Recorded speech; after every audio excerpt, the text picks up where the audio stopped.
Welcome to Season 2, Episode 2 of the High School Football Roundup Podcast. I'm Walter Johnson, and in this edition of the High School Football Roundup Podcast, we'll have a brief preview of GHSA Regions 1-5A, 1-4A, and 1-3A, and not a lot of time to waste, so let's get started. And we'll get started in GHSA Region 1-5A, in the Bainbridge Bearcats, going 13-1 in 2016, and their only loss coming to eventual state champion Cartersville out of Northwest Georgia in the semifinal round of the 4A playoffs. And the Bearcats under head coach Jeff Littleton have a lot of key players coming back, including junior running back Damian Pierce, Brett McLaughlin, a senior at quarterback, and Zion McGee, wide receiver, and Krinsky Williams at linebacker, and another linebacker, and Lerone Brotnex. And in the secondary have Vondarius Campbell as a senior. And Damian Pierce ran for more than 2,000 yards and over 30 touchdowns a year ago. And also had 150 yards receiving. So this Bainbridge team is going to be a team to be reckoned with again this year. And Thomas and the Bearcats will be joined by Highway 84 rival Thomas County Central, and the Yellow Jackets finished 6-5. And there will be a team to be reckoned with as well. And they're seeing Callias Williams will be back at running back for TCC. Rushed for over 1,000 yards. And then Tyrese Cloud also rushed for 1,000 yards. And Callias Williams will be the quarterback for TCC this year. And Tyrese Cloud will be, I'm sure, will be getting a lot of those handoffs from Williams in 2016. And also a part of that new look region of 1-5A. You got in Middle Georgia, you got Warner Robbins. You got a new head coach in this year, and veterans out of Kathleen, Georgia. And the new head coach at Warner Robbins is Mike Chastain, replaced Brian Way, W-A-Y, Brian Way, who retired at the end of last season. And rounding out Region 1-5A is the Harris County Tigers, out of Hamilton, Georgia, just north of Columbus. And Harris County was in the region with many of those same teams like Lee County, Bainbridge, and Thomas County Central just a couple of years ago. And we move on to Region 1-4A.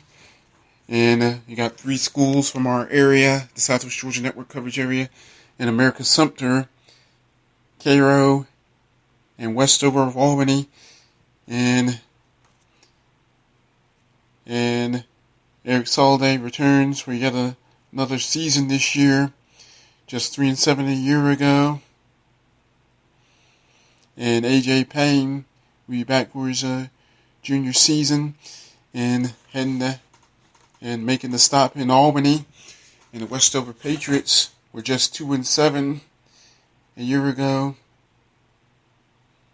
And the Patriot and Octavia Jones is entering his 7th season as the Patriots head coach. And he's got his work cut out for him. I mean, losing a lot of players from that 2-7 squad a year ago. And the top passer is gone. Top 5 rushers and receivers lost due to graduation. and a lot of defensive players are gone as well. So like I said, Westover's got its work out. Westover Patriots had to work out for them, and they're to improve on their 2-7 record, and the Cairo Makers will obviously be the favorite in Region 1 4A. It has 8 schools, and 5 of them from the Columbus area. And Steve DeVorsny, it's his second season as the Serve Makers head coach. And I think with one season under his belt, it wouldn't surprise me to see the Serve Makers contend for a playoff berth in 2016. And then the 5 Columbus schools that round up Region 1 4A are cover Columbus, Columbus High, the Blue Devils, Hardaway, and another team of Patriots in Northside, and the Shaw Raiders. And Carver's been the perennial powerhouse team in the Chattahoochee Valley, West Central Georgia, Eastern Alabama, Phoenix City area. And Carver Columbus went 9-2 a year ago, bowed out in the first round of state playoffs. So, that should be Region 1 4A. Probably going to be a tough region, especially for the 3 teams here in Southwest Georgia.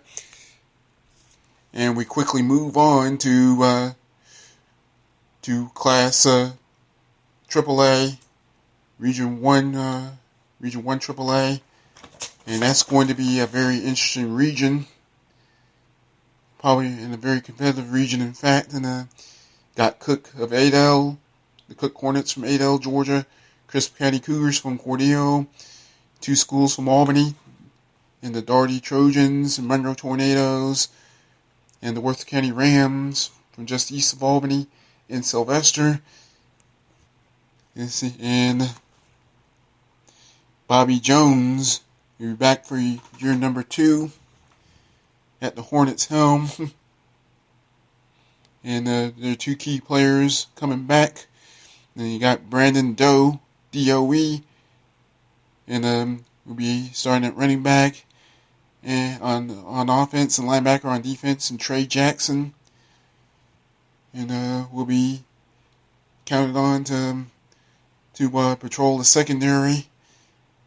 And how about the Crisp County Cougars? And Shelton Felton is back, and the Cougars were just 3-7 last year. And one of those wins, however, came against Monroe. And the Cougars knocked the Tornadoes out of the state playoffs in each of the last 2 years. And the Cougars have a lot of talented players coming back. And the Daugherty Trojans from East Albany went 3-5 last year. And they should be very much improved this year. And it wouldn't surprise me if Daugherty competed for a state playoff berth in 2016. And the Monroe Tornadoes have had back-to-back 6-win seasons under Charles Truitt, who's entering his 13th season as the Tornadoes head coach. And they bring back 1,000-yard Mark Robinson for his senior season. And also coming back for his senior year, Ulysses Williams caught 9 touchdown passes as a wideout. And despite those back-to-back 6-win seasons, and the Tornadoes were missed out in the state playoffs due to knocking off Cairo in close games the last 2 years. But yet they lost to Crisp County the following week, cost them a chance to even advance to the play-in game. Never mind advance to the state playoffs. But with a 5-team Region 1 AAA this year, and they don't have to worry about playing their way in. Is probably probably have to win at least one, maybe two region games to advance to the state playoffs. There are 5 teams in Region 1 AAA. Only 4 will make the playoffs. And speaking of that 5th team, you have the Worth County Rams. And Jason Tome is back with the wing T offense. And a lot of talented players coming back. And Chris McDaniel and running back, and another runner, and Horace Everson, senior year, and at the offensive line got Brian Manuel, Ryan Alligood, and in the secondary, Chavis Marshall back for his junior season, and Justin Hamilton in the secondary as well, and David Lee Little coming in as a senior at tight end. And the Rams finished 8-4 a year ago, by the way. Cook finished 7-4. And a quick look at some of the GISA action in the Deerfield Windsor Knights. And coming off a rough season, well, it wasn't exactly rough. Going 11-3, advancing to the state title game in Class AAA in the GISA. But they lost a heartbreaker to Valwood out of Valdosta for the region championship. The state championship, I should say in GISA Class AAA. And the interesting thing about the Knights, and they returned starters, Cameron McCook, a senior, and a senior running back, and on the defensive line, Hal Logan will split time at running back and corner back.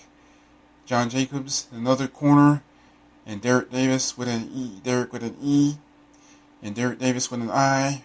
Both return at linebacker, and the Knights will hit the ground running.